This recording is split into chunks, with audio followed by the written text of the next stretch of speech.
有的导演是想法跟不上手法，比如张艺谋；有的导演是手法跟不上想法，比如陈凯歌。而胡金铨就是一个有想法也有手法的导演，是他率先把中国传统的古典美学运用到了武侠电影中，并几乎是以一人之力将其推向了国际舞台。他的电影可以说每一帧都是意境悠远的绘画。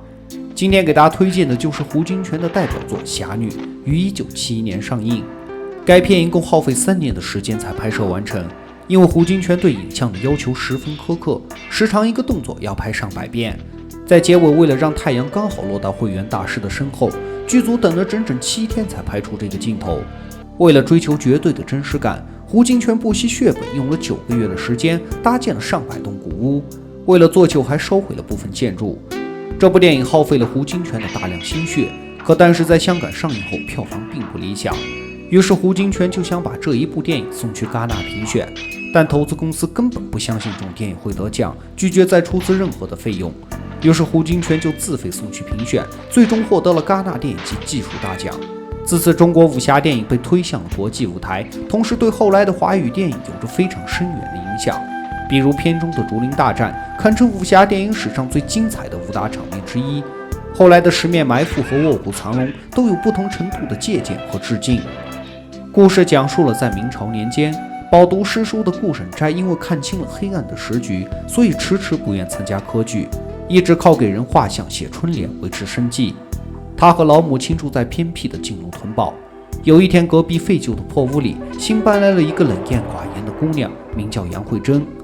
顾母见她孤苦可怜，无依无靠，便时常去救济她，并希望她能嫁给自己的儿子，把顾家的香火延续下去。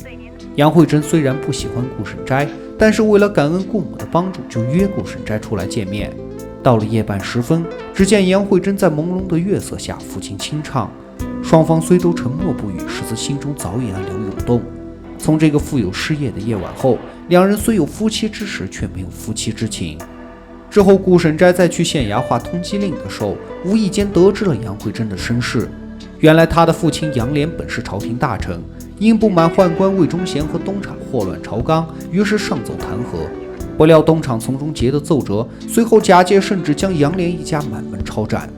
石将军等人为保忠良之后，护送杨慧珍一路逃到了边塞。途中，他们再次遭到了东厂的追杀，幸好武功高强的慧远大师出手相救，并将杨慧珍带到寺中躲避。2年后，学得一身武艺的杨慧珍下山报仇，石将军等人则在街头伪装成郎中和算命的，在暗中保护。顾审斋得知这一切后，并没有袖手旁观，而是主动地帮助杨慧珍展开了复仇计划。此时，东厂剑客欧阳年早就发现了杨慧珍的踪迹，并准备将消息让2个侍卫带回去给东厂，让首领门达速速带人前来围剿。于是顾审斋出谋划策，让杨慧珍和石将军等人埋伏在竹林中。他们先是用暗箭将落灯的欧阳年射成重伤，接着返回对付2个侍卫，双方几个回合厮杀下来，均是平手。杨慧珍就攀到竹子上方，在光影的交错中向下俯冲，接着和石将军一起配合着将侍卫杀死，整个过程潇洒干脆。竹林之战的胜利让顾审斋更加增添了几分自信，因为他从小就熟读兵书，自学孔明。作为一个知识分子，他也想像诸葛亮那样指挥3军，施展出自己心中所有的抱负和才能。之后，东厂首领门达大人亲自率200个侍卫前来。因为欧阳年已经重伤身亡，所以首领门达对杨慧珍的实际情况一无所知。顾审斋明白寡不敌众，于是施展了一招攻心之计。他先让老母亲四处散播谣言，说晋路屯堡闹鬼，并送去了欧阳年的尸体，给敌人造成了一种恐慌。接着，他故意将门达大人引入到古堡中，然后发动设计好的机关，造成闹鬼的假象。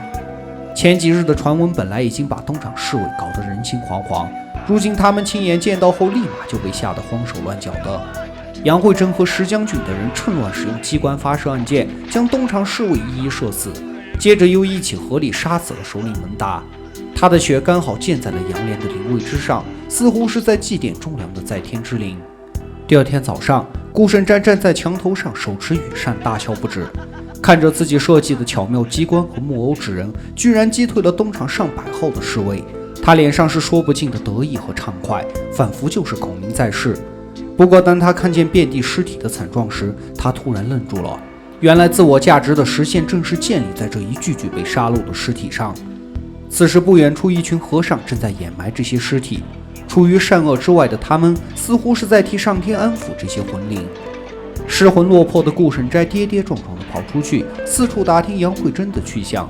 经过数月的跋山涉水，他来到了寺院门下，得知杨慧珍已经遁入空门，并将生下来的孩子交给他，还留下了一张纸条，上面写着孽缘已尽。失望的顾审斋只能抱着孩子走出这深山峡谷，可不料途中却遭到锦衣卫徐显纯的围堵追杀。于是杨慧珍和慧远大师等人迅速赶来，将其制服在地。然而卑鄙无耻的徐显纯以遁入空门为借口，趁机暗算慧远大师，后被慧远大师的一指禅击中额头。徐显纯在眩晕和癫狂中失手将自己的儿子杀死，最终跌下山崖，成为了苍鹰的口中食物。而身受重伤的慧远大师已经流出精血，他爬到山峰上盘坐着，在阳光的照耀下，他手指西天，为杨慧珍也为苍生指明道路，自己则随着夕阳的融化而圆寂。这部电影将中国传统文化中那种微妙难言的意境美学完美地呈现在了荧幕上，同时在剧情思想中表达了对精神上某一种至高境界的追求，用佛学来诠释了对生命意义的思考。所以很多人说这部电影是由悟入禅。电影中的东厂、杨慧珍、顾审斋分别代表了佛家的三毒贪嗔痴。东厂代表的是贪，正因为魏忠贤对权力无止境的追求，才导致杨涟为首的东林党一一被杀。也正是因为贪图权力，要保住权力，才会去对杨家人赶尽杀绝，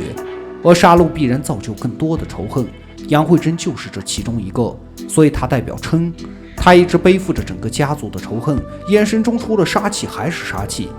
从她和顾审斋相会的那一眼能看出来，她也是精通琴棋书画的名门闺秀，但仇恨让她拿起了刀，去像个男人一样与敌厮杀。可以说她已经完全被仇恨异化。顾审斋则代表了痴，这一点体现在他对杨慧珍的穷追不舍和执迷不悟。慧远大师则代表了感化众人、舍己为人的佛陀。像东厂的人惨死在古堡后，正是慧远大师去掩埋超度，对惨死的灵魂做最后的救赎。杨慧珍也正是因为在慧远大师潜移默化的影响下，看破了杀戮和仇恨，最后落发为尼，归隐山中。因为只有放下贪嗔痴，才能找到无欲无悲的至高精神境界。而那个一身素衣漫步走来的侠女，从此只是人们耳语间的传说。